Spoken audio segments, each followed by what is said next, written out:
Hello, and thanks for joining today's webinar from Real Story Group. My name is Scott Dill, and with me is my colleague Jared Gingras, our Managing Director and Lead DAM Analyst. And we're going to take you through a presentation today on 2024 DAM trends, digital asset management, what we've seen thus far in our research and consulting work. And it's a marketplace we've been following for over a decade now, and it continues to evolve. So Jared's going to take you through the majority of today's presentation as we walk you through that.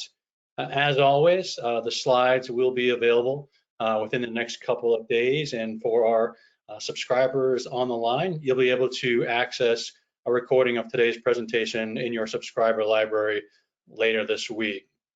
So thank you all for taking some time out of your day to join us. We're going to zip through this pretty quick in this 30 minutes presentation, and I do see a number of new names on the line. Welcome to you. And I do want to start with a little bit of a background about Real Story Group.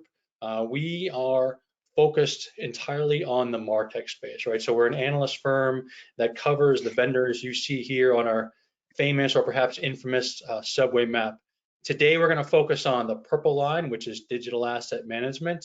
You'll see we cover about 25 different vendors in that space, but you'll notice that we cover over 100 different vendors in the different areas within our research, and not just sort of the major sort of household names that you see in the middle, Salesforces and Microsofts and Adobes of the world, but you'll see on the periphery, which is really where the innovation is happening, all the different vendors. And since we cover MarTech exclusively, that provides you with more choices as you're looking to make the right decision for what it is that you're trying to do in these different technology areas. What's also different about Real Story Group, not just that we only focused on the MarTech space, but we never work for the vendors we cover in any way, shape, or form, right? So we don't speak at their conferences or write white papers for them, anything like that. Our primary focus is on you and really giving you the real story about what the vendors do well, but sometimes more importantly, what they don't do so well and where they might fall short for you. And in our 20 plus years of being in business, we're still the only analyst firm that we've ever come across that adheres to this level of independence. So you can expect to take that no BS approach to the research that we offer.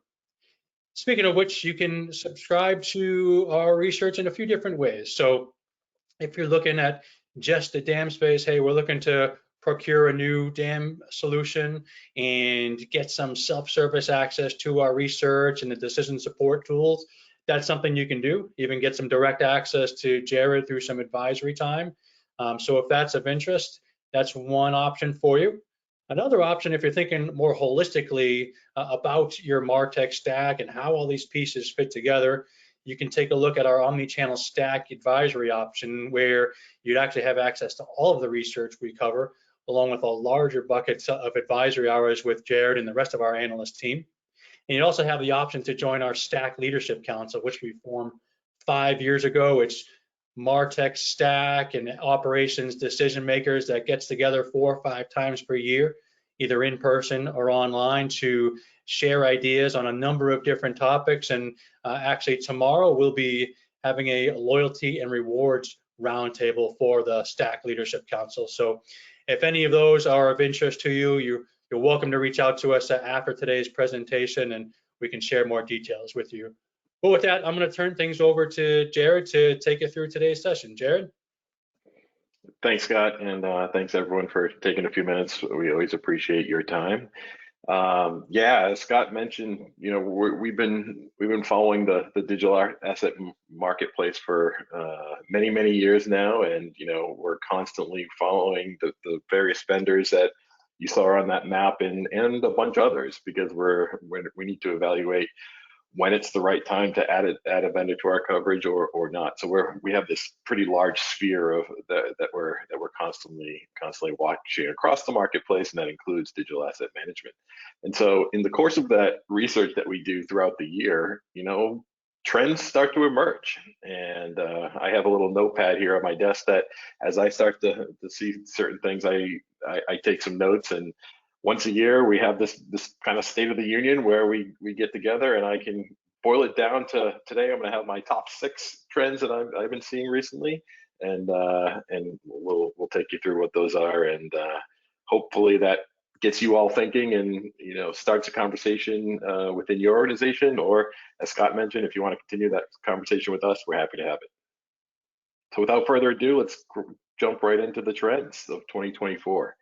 Number one, something I'm calling omni-channel experiences as assets. So we know when we talk about digital asset management, we're talking about traditionally images and video and audio files and managing that type of content through a life cycle.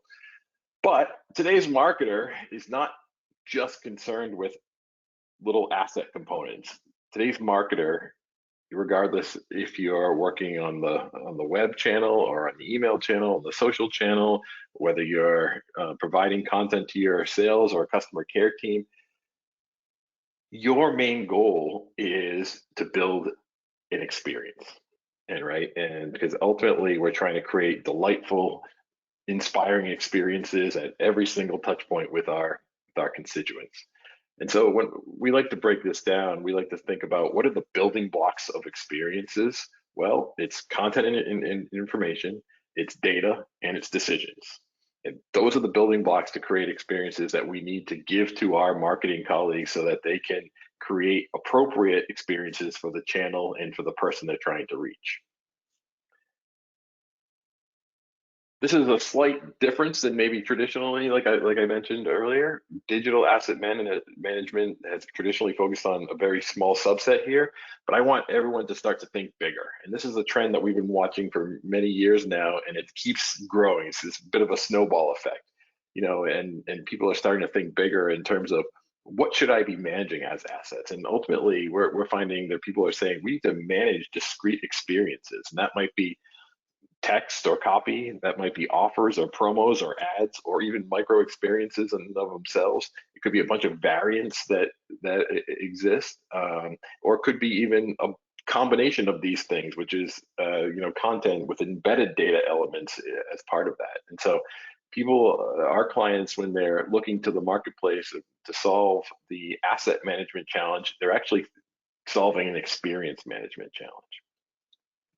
So to take that one step further, if we look at those basic building blocks, on the content and information side, sure, we have the traditional DAM stuff, but you might also have product information and copy. On the data side, in order to make sure you're reaching the right people at the right time in their life cycle, you need to marry your content and information up with what you know about the customers, what you need to know about them inherently, and then you need to know what they're doing. And also, if you're in the product business and selling something, you need to probably marry up some product data with that content information, with your customer information, to make sure you're reaching the right person with the right offer. And then from a decisioning standpoint, of course, we need rules, and display and delivery rules are equally as important to be considering as putting this all together. Who gets to see what and when and where?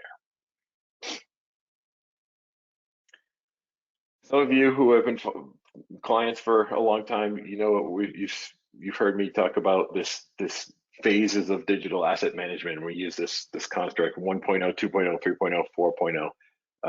Where 10 years ago we were talking about DAM as standalone libraries, which were a great step up for many of us. And then we evolved to a point where we were talking about DAM as a MarTech service in the 2.0 world, where DAM was finally recognized as powering your MarTech stack. And it was a one-way flow of information from a single repository in a perfect world. A few years back, we talked about crossing this chasm to this 3.0 world, or something we're calling DAM as an omni-channel content platform. And this is again something we've been working with clients across every single industry that we work with, but particularly the larger and the more complicated enterprises that are out there. They're really pushing the envelope here, but everyone's thinking about this. Everyone's thinking about, again, giving their colleagues technology that enables them to best create the experiences that we're all trying to create, regardless of the channel that it exists in. And this is not a new slide for many of you, but I hearken on that third bullet point down under 3.0, enabling sophisticated compound mixed media content. That's what the experience is. That's that combination of content, traditional assets, and data to bring that together and managing it through a life cycle. Number two, let's talk about in-house versus agencies that you bring in to help you do your marketing work.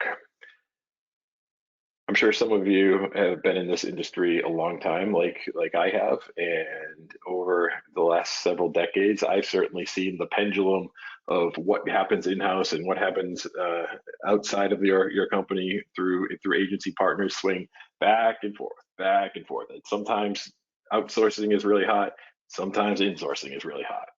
And I think where we're at today is the pendulum has firmly swung back in-house. And that's for a couple of reasons. Well, you know, still to this day, I would say the number one driver of digital asset management business cases for even 1.0 enterprises is still to get control of my assets. Because I think many of our enterprises today who work with external agencies, it's very easy for us to lose control of our assets, for assets to be on digital asset management systems on our agency partners, or in just there's so much back and forth in emails and on their hard drives and across a whole bunch of different systems. And so we lose control of these assets that we're quite frankly spending a lot of money to create. And of course, getting control of your assets helps us avoid that agency lock-in factor. Let's be honest, sometimes we like to switch our agency partners, and we don't want to be held hostage because they own all of our assets. Or if they don't own it, they have control of it. And possession is 9/10 of the law, right? But we've seen this pendulum swinging back in-house get accelerated even more because of the fact that people are thinking omni-channel, like we talked about in the previous trend. People are thinking about, okay, if we're going to provide a foundational layer of content to our enterprise so that all of our systems of engagement can pick from this single source of truth as it relates to omni-channel content, we can't do that if our assets are all over the place. We have to house them internally. And so this is all part of the story of how this is all coming back in-house.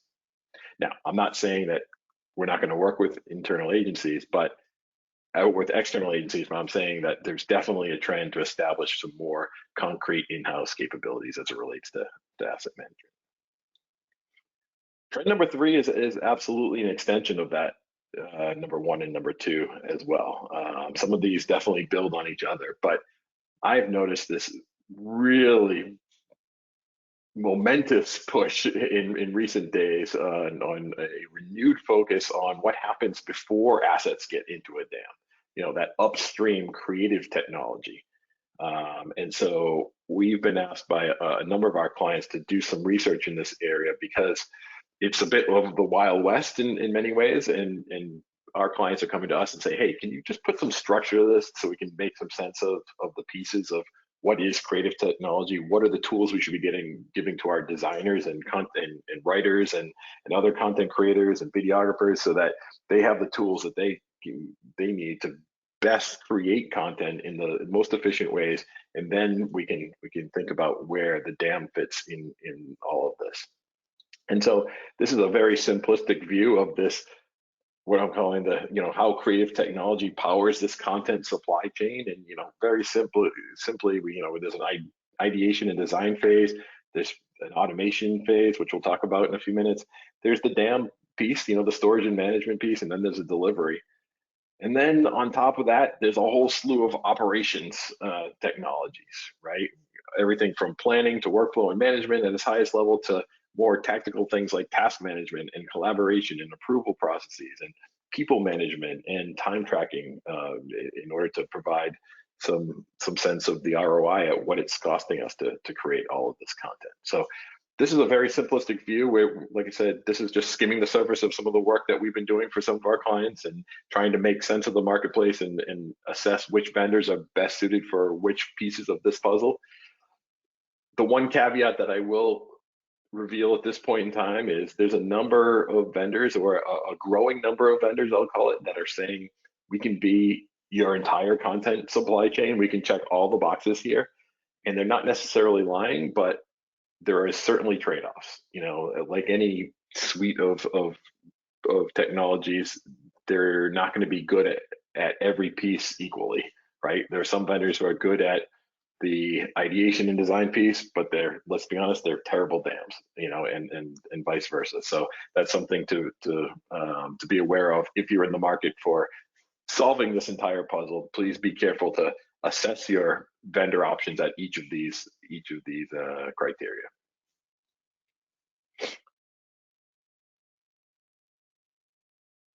Any good pipeline, or when we're talking about a creative technology pipeline, needs content. And I think this is something that keeps coming up on a lot of my advisory calls and consulting engagements, is this dirty little secret about failed personalization, failed next best action or next best experience efforts, or even omni-channel efforts writ large. The dirty little secret is that you need to feed the beast to be successful, right? You need the content to be able to hit all those channels and at the right levels, and have those experiences managed in a way that they're ready to go when you need them. And so that's caused a lot of pain for a lot of enterprises. And there's a lot of well-intentioned enterprises out there who have invested a lot in technology, but realized they couldn't keep up with the content demand. And so there is a gap here. This is why many of our queries recently have been around automation. Automation is very hot right now. And the promise of automating content creation makes a lot of sense, right? It's going to allow us to scale across regions, languages, product lines, channels, modalities at a pace that we could never do with human beings, unless we had unlimited human beings and unlimited money, right? But the question now that we're seeing is, if we're scaling up and producing content at a pace unlike we've ever done before, how do we can't lose sight of that we're creating more content that needs to be managed. We can't just be creating content and throwing it out there and then forgetting about it. How do we manage these variants? What happens if something changes that we need to have propagate through all of the variants that we've created? With more content creates more challenges as it relates to analytics, to really assess what's working and what's not, and who sees what and who didn't see something else. These are all really complicated or simple content management challenges that get more complicated at scale. And I think we're in early days of solving this automation problem, but it's a tripping point that we're seeing many of our clients go through right now and say, okay, we know we have to go down this, but we need to do it right and really think this through. Of course, in 2024, you can't have a trends presentation without talking about AI. Here's a version of our one of our reference models that we use with our clients. This one happens to be a B2B example. We have B2C examples and many variants of this ourselves. It's a little bit overwhelming, but if you think about it from the top down, we have a number of engagement channels that we're trying to reach people in. We have a number of interaction and delivery environments that kind of assemble some of these things and deliver it to people. And then we have a number of engagement services where our colleagues in marketing and sales do some work to create those experiences that we've been talking about.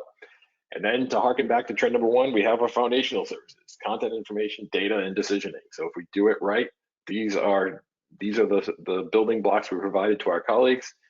So you have to ask the question, when it comes to AI, where does AI fit?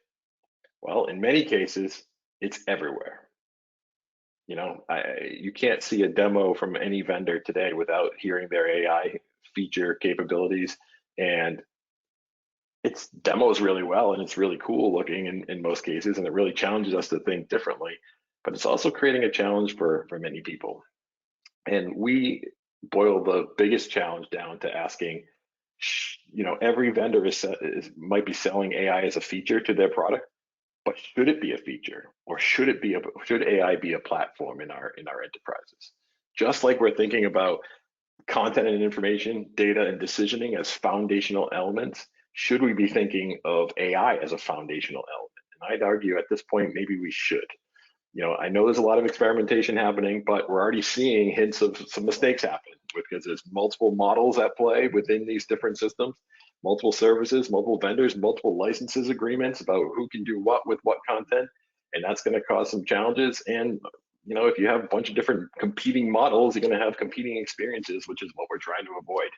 And so I'll challenge people to think a little bit differently here. And I'm not claiming to have the answer here, but some of our smarter clients, I think, are asking, where does AI as a platform fit within my organization? And I think where we are today is there's not going to be one size fit all platform, certainly, but I think if we think about it in terms of these 3 building block type notions, I think, if we think about content and information, we can think about the generative AI platform.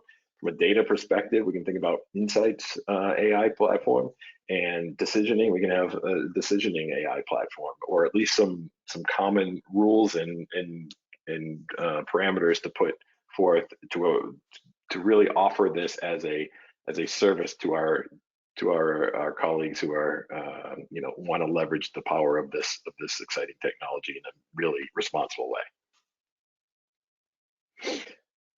I want to finish with some market trends. As Scott mentioned at the outset, we spend much of our time looking at the vendor marketplace. And one of the trends that I highlighted, and maybe a little bit controversial, is this notion of vendor bullying, which I'll get to. But before I get there, let's talk about some trends in general about the market. In 2024, the DAM marketplace remains pretty fragmented. There's a pretty solid divide between complex, mid-range, and simple tiers of vendors, with some exceptions. There's always exceptions, certainly, but there are some pretty solid tiers that have emerged in this marketplace, different than some other marketplaces that we cover. This marketplace is also categorized by a pretty varied pace of evolution. I can say that some of the vendors on this screen are rapidly developing, they are rapidly winning clients, they are rapidly innovating for their clients. And then there are some that are just stuck. Quite frankly, there are some that I wouldn't recommend on this list to put on a short list. But that's not to mean that I have to take my eye off some of them, because we have a number of clients that are still remain on many of these, and will for many years, because it's hard to get off of some of these tools. That stuck notion also relates to some of these vendors have a desire to move up this spectrum, and some mid-range vendors want to be considered for the most complex projects that are out there. Some simple vendors want to be considered for mid-range use cases, and some of them are stuck where they are because they don't have differentiating features and functionality on one hand, and on the other hand, they might have a dated underlying architecture that prevents them from being for solving some of the more complicated challenges that the clients are asking for. And so this has caused a lot of frustration, I think, among some of these vendors to say, what are we going to do? Are we going to rebuild our platform to be able to move up here? Some have, which is commendable to them, but others are just stuck, and they've kind of hit a plateau, and that's not necessarily bad. But as a buyer, you need to understand where your vendor is today, and where they're planning on going, and where they can realistically go, based on what they have under the hood. That brings me to the vendor bullying point that I mentioned. This is kind of a sad trend, I'll be honest, but we have witnessed in recent days vendor bullying kind of hit a different height. And this is vendor bullying that happens on multiple stages. And this is not everyone, but there are some vendors out here who are giving other vendors a bad name.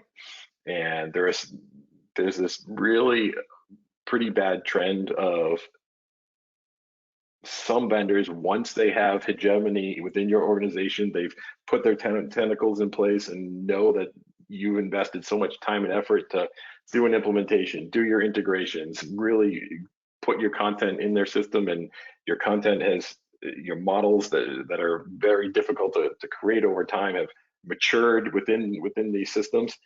We're seeing some vendors come back year over year with some massive price increases, and some price increases that have little to zero justification for what they're offering in the new version. And they're getting away with it because there's no other choice for some of our clients other than to go to market. And some are ready to go to market, and we're getting calls every day about that, about saying, hey, we need to look at other options. Can you help us do that? And that's something that we're seeing a spike in, which is, I guess, good news for some. But some, I understand that that's not an option for you, right? You're stuck, so you have to stick with who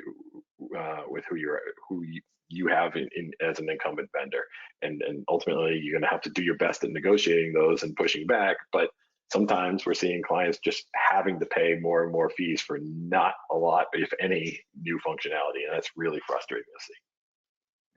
Likewise, in the sales process, we're seeing vendors get very emboldened too. They recognize that some of their peers are stuck, and so some of these vendors are not willing to play ball when it comes to negotiation. And in many cases, we're seeing the bullying happening, not necessarily with selection teams, but they'll go above the selection teams to leadership within organizations and really pitch them on a suite idea, S-U-I-T-E idea, not S-W-E-E-T idea, but a suite idea. They want to really come in and just try to solve a lot of the problems that an organization will be having in one fell swoop, which we all know is just not realistic, right? So they're coming and selling this notion of, hey, we'll solve your DAM problem, we'll solve your omni-channel content problem, we'll solve your creative pipeline problem, and we'll do it all together. Well, that's just not reality in most cases. In some rare cases, it can be pulled off to some degree, but in most cases today, a best of breed approach, solving very specific problems along the content flow, is a much better approach than taking a suite, top-down perspective approach that you're trying to buy a stack in a box. That's just not going to happen. Beware of bullying. If you need help fighting back against your bullies, that's what we're here for. We'll be glad to give you some advice as much as we can, because we've seen it happening at really low levels of the market and at the highest levels of the market for literally hundreds of millions of dollars. And it's a little scary out there right now, and we're here to help as much as we can. So in summary, the 6 trends that I'm identifying, and as we sit here in just about the end of February in 2024, omni-channel experiences being thought of as assets in and of themselves. The in-house agency pendulum has definitely swung back and continues to swing back. There's a renewed focus on creative technology. If anyone is really interested in that creative technology piece, the Henry Stewart folks who run the great DAM conferences in New York and LA and London every year are launching a new creative technology conferences that I'm going to help them put together. We're going to do it first in London in June and do it in New York in the fall, but we're going to append it to the DAM conference. So if that's something that you're interested in, you can see the DAM piece of the conference and the creative technology piece. We're trying to really get these conversations going about how all the pieces do in fact fit together, and in solving that true content pipeline. That content supply gap is real, so we're doing a lot of work on that automation piece. AI being everywhere and nowhere all at once is something we'll continue to watch. We just published a bunch of new research on AI in general across your MarTech stack. So we're calling it AI for marketers. We do a deep evaluation of the big and small players there. So if that's something of interest to you, check that out. And then, of course, beware of this vendor bullying that's happening. It's getting a little bit more aggressive, and I fear for many of you that you're going to get those interesting emails and phone calls that are not pleasant. And again, if we can help in any way, we will. I hope this started a conversation, like I said, with you, or started you all thinking, so that you could have those conversations internally. But I would love to continue the conversations as well. We're fairly easy to find. Here's my contact information, my contact, and Tony's, and the rest of the team and Scott's are all on the website. So if you ever need to find us there or on LinkedIn, feel free to reach out. We'd be glad to chat and see how we can help. Thank you all so much. I'm sure we'll talk soon. I hope we talk soon, but if we don't, we'll see you next year for another batch of trends. Thanks, everyone.